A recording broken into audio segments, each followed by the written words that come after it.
Hi, I'm Dr. Rajani. Did your PDO thread procedure not work? Let's talk about the 3 most common reasons that it didn't.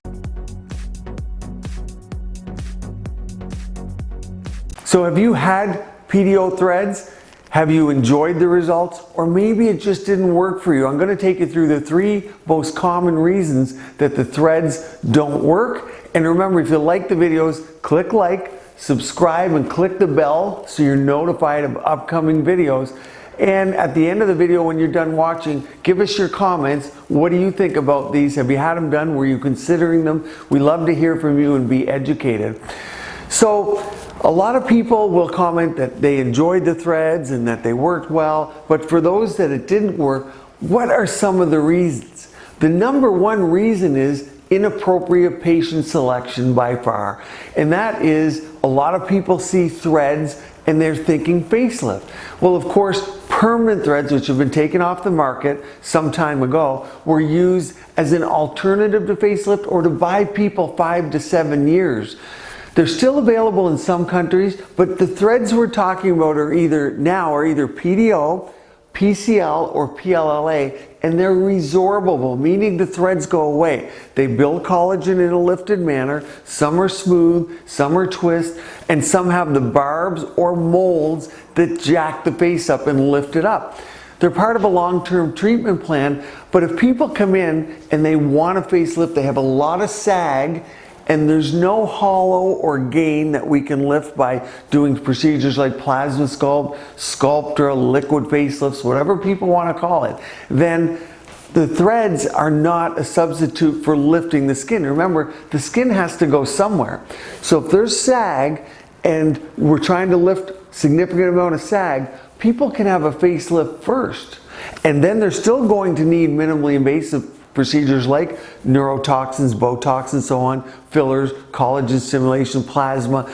It's a continuum, but patient selection is key. Now, a patient might have significant sag, but they're looking for a minimal improvement or moderate improvement. They understand that skin and tissue has to go somewhere. They can still be good and very happy candidates, I must say.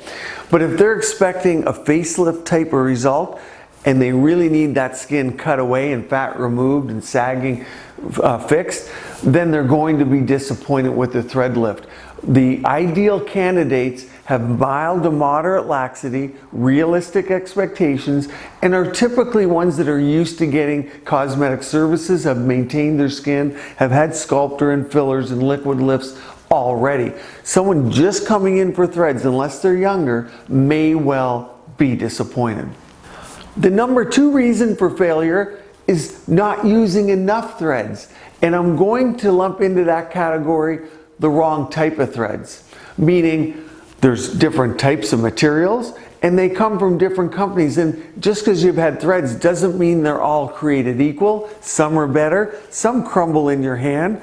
If people don't do a lot of these procedures, those threads, they crack apart because they're old. They do have an expiration date. Just like neuromodulators, when you mix them, they have a certain amount of time they work for. The threads as well. So just because you went somewhere and had threads, how do we know what type of threads?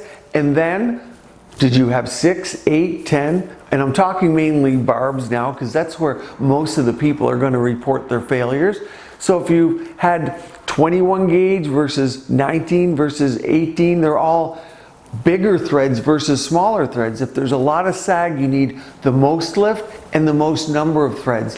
So when people ask me questions or direct message me, it's really hard to know what to say because I don't know what type of threads were put in, how many were put in, and the depth, as I talked about in another video on results. They're all important to get great results, but the number 2 most commonly would be the wrong type of threads or poor threads or old threads and just not enough in number. The 3rd and most common reason I see for failure is that people believe it's the one and done. And nothing in minimally invasive aesthetic medicine is one and done. And when people want to travel to get procedures done, I often discourage it because I repeat all these at about 6 to 8 weeks, just like I do with Sculptra, because once you put threads in, and if we're talking barbs specifically, the smooth and the coil threads or the twist are going to build collagen, and certainly we repeat those just like collagen stimulators. Instead of Sculptra going in as a water, think of the thread going in as a collagen stimulator, but instead of a water, it's a thread, a different mechanism of action. But if you're talking barb, when things lift up and the thread's in perfect position and we give that post-care, decrease your motion, don't give a huge expressive smiles and animate so much, let the thread take and let it build collagen around it, there's going to be a certain laxity over the next few weeks where I then, if people need it, I add more threads at the 6 to 8 week mark to regain that lift and work on the collagen building that those threads that are already in place have. And if you think of it as a one and done, I go get my thread lift, I'll be back in 2 years, that's kind of a failure of the selection of patient and the mindset that was given to the patient. Threads are used in an ongoing manner. Certainly at 6 weeks, patients come back and go, I'm very happy. Nothing like it. I've had great results. I'm very happy. They don't need to retreat at that point. But about 60% of patients are going to say, I saw a bit of laxity. I want a few more threads to get a little more lift, and we can do it. Well, you often don't need the same amount of threads as you did initially, and if they want, at that point, they can then retreat and then treat again at 1 to 2 years, which is about how long it's going to last people. So those are the top 3 reasons I see PDO threads fail. What have you seen? What's your experience? How do you use them in your practice? Let us know. Join us over on Instagram. We talk about these issues over there. Subscribe below, like the video if you've enjoyed it, and most importantly, engage with us and comment about what you do with the threads and your experiences. Join me here. Stay tuned. Keep your skin and body beautiful, healthy, and vibrant.